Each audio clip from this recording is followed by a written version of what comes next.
We want to know if you were prepared. Were you prepared for menopause? In your own case, was it different, or did you have to struggle? Okay, so I'm very conscious of time. Um, um, I don't know if we can mute our mics for those who are not speaking. We have some mics that are open. So being very conscious of time, I'm going to move very quickly. I would have wanted to share more details, but I'll try as best as I can. So my own experience, was I prepared? That was your question. No, an absolute no. I think it was very similar to what Carol um, expressed. I wasn't, in my own case, it wasn't a natural process. Maybe that's the dimension I want to bring in. There are times when menopause is also brought on by medical situations, sometimes even medications people take, particularly antidepressants and all of that. But in my case, I went through a surgical procedure, an optional one. I had uterine fibroids that my gynecologist had told me you're rating, and I was getting and having excessive, extensive periods. Typically, my periods would last when I was much younger, 2.5 days, and then it started increasing to 3 days, and then 4 days, and then 5 days, and that was hell for me because I hated periods even when I was young. So 5 days of bleeding was hell. So I think the point where I went back to my doctor was when my period reoccurred twice in months. At that point, I already knew I had fibroids, uterine fibroids. So when I met my gynecologist, he said, "You have two options. We take out the fibroids." Again, to say that I wasn't just having the fibroids. Each time I'm done with my period, because there's excessive bleeding with the fibroid, I become very weak. I feel like I've lost a lot of blood. I have to go a lot of vegetables, implement work that I do. And so it was becoming very distressing for me. So when I went back to him twice in a month, I said, "This is the first month I'm having my period twice. I don't get this." And he said to me, "We have two options. We either take out the fibroids and you run the risk of the fibroids reoccurring, coming back, growing back, or if you're done with having children, then we can take out the uterus." So to me, the option of taking out the uterus was best because I was done with having children. My last girl was already in the university. And so I said to him, let's go with that option.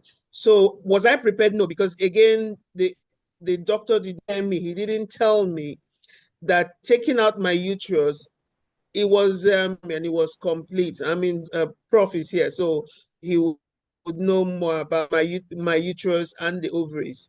So what that did was on menopause, it came like a bang.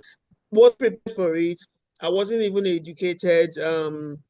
I wasn't even told that this would happen, to be honest.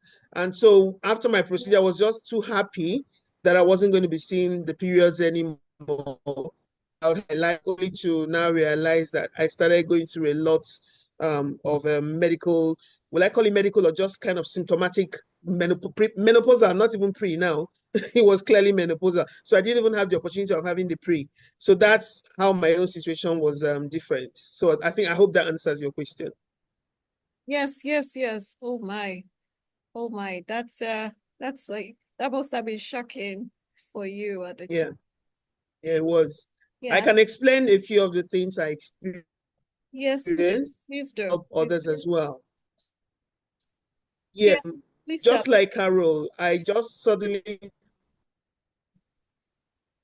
okay. So after I recovered from the surgery, I went back to work immediately, but I began to have insomnia. I wasn't sleep was I I wasn't sleeping, and I love sleep. So what happened was I feel sleepy 9, 10, I go to bed.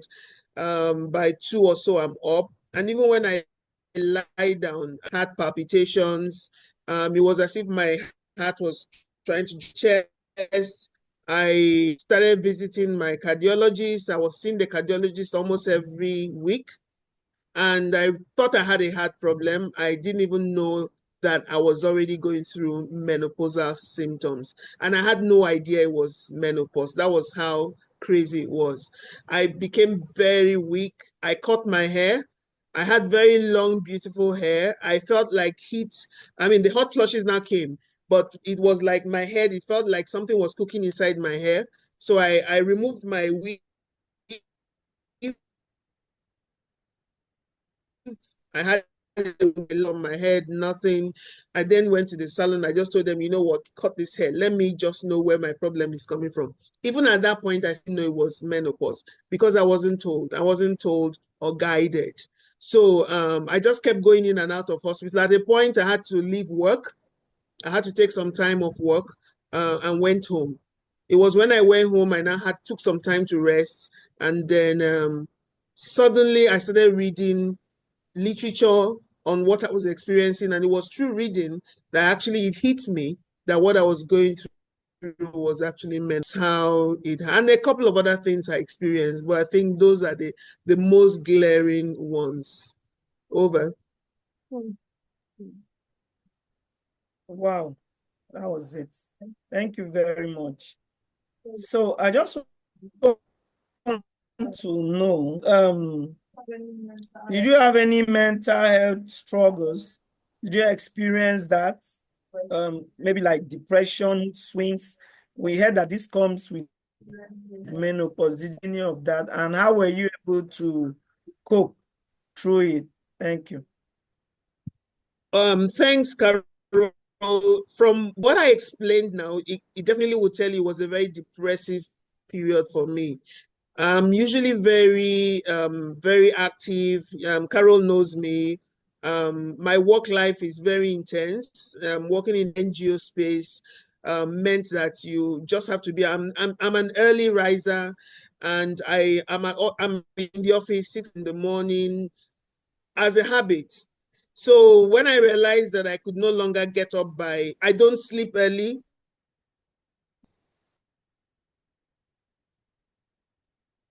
I struggled to just get some sleep between 4, 5.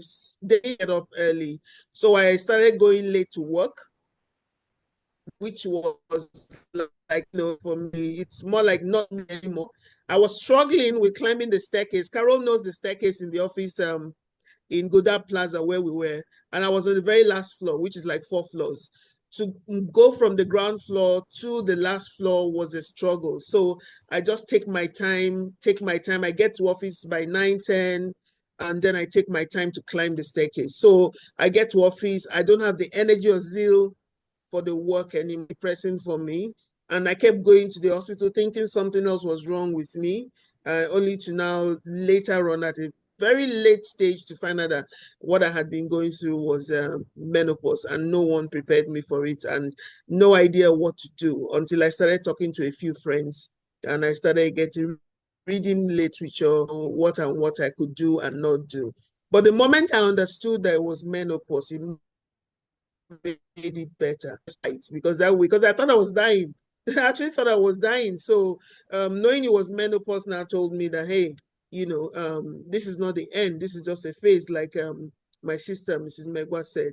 And so I started to bring my life back, take it back really simply, and then get back into this, my usual routine. But it was never the same again. My energy level was not the same. Yeah.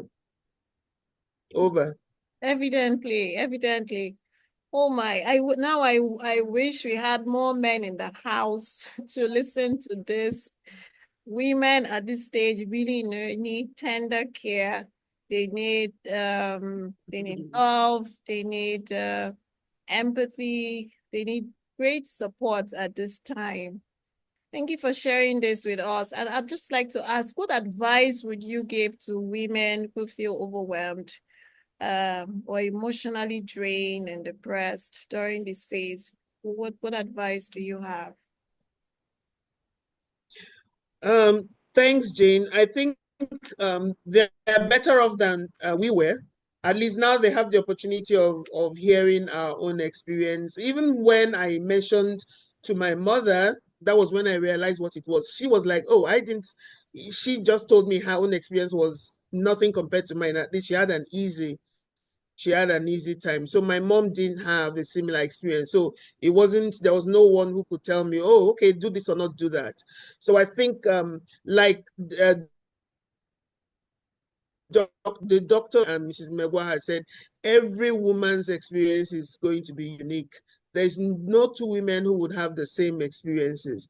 You would have some commonalities, but not the intensity will not even be the same. No matter how prepared you are, the intensity and how it varies. It has a lot to do with, again, a lot to do with your lifestyle, your nutrition, at what point it meets you, your stress level, and just about everything else, and like you mentioned, having a very supportive spouse.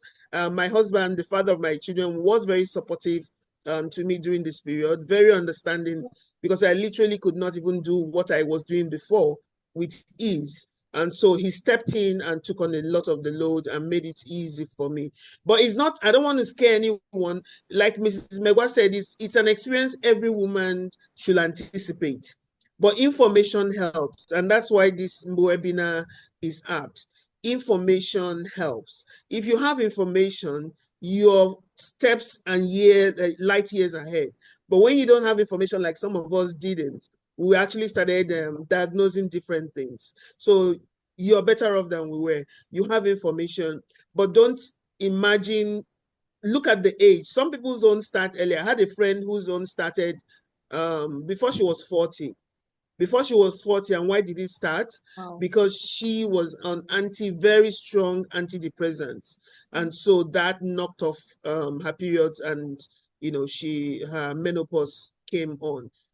So everybody would have theirs at different, but when you get, as you're advancing in age, you get towards 46, 47, 48, like Mrs. Megwa said, once you know what to expect, when you begin to them, then you just ask your gynecologist, could every woman. Hey. I hope you're hearing me. Yes, yes. I hope my network is not. Okay. We got you. We got you. Okay. So we must anticipate it. Is there any way we can delay it? It's like delaying breathing. It's like delaying breathing. So because I'm seeing other ripple effects. I'm saying, oh, so now let me if I know when it will come, let me try and finish a couple of things before then, and then make life less cluttered. It's like, and I must add, Jane, Carol, I want to also add the weight gain aspect of it. So you can see, for me, I put on a lot of weight within that period. I was always on the big side. I was never a slim fit, but the moment I got into that phase, the weight came. No matter what I did, what I ate, even if I followed Professor Ugu's prescription of eating vegetables only, the weight will come even from the vegetables.